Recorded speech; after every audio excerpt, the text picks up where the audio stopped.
We learn in our parasha about the first case of fratricide, the first case of murder, where Cain killed Abel.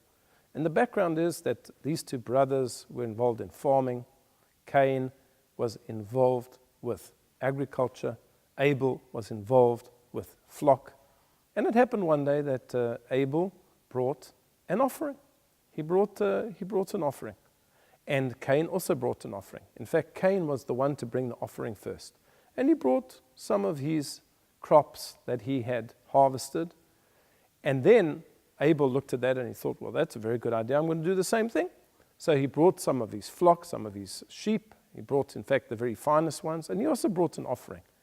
And Hashem accepted the offering of Abel, and he didn't accept the offering of Cain. And Cain was very, very upset, naturally.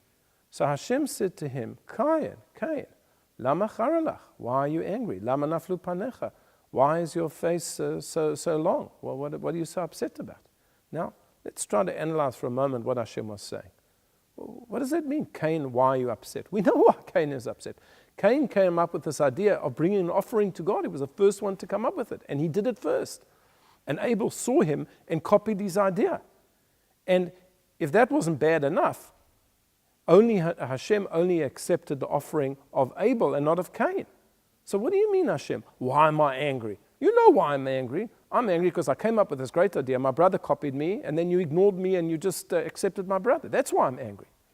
No, that's not what Hashem was saying. Hashem was saying to Cain as follows: Lama charalach? I want to know the reason for your anger. Cain, are you angry because I didn't accept your offering and you want a relationship with me? Or are you angry because I accepted your brother's offering? That's what I want to know. What's the real reason?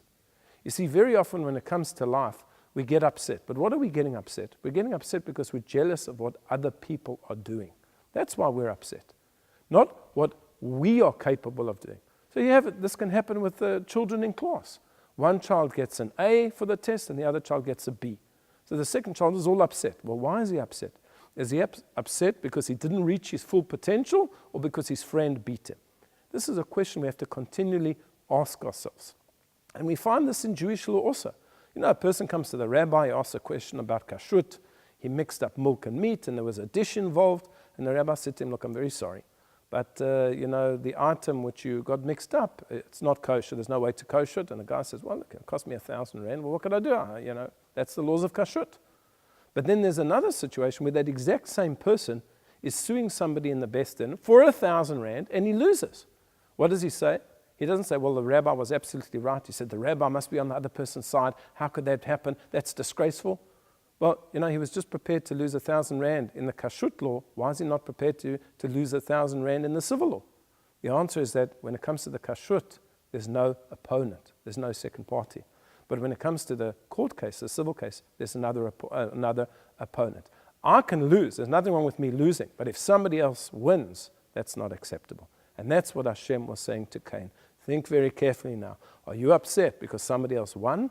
Or are you upset because you weren't able to achieve your full potential? This is a question that we continually have to ask ourselves every single day and every single year. I wish you a Shabbat Shalom.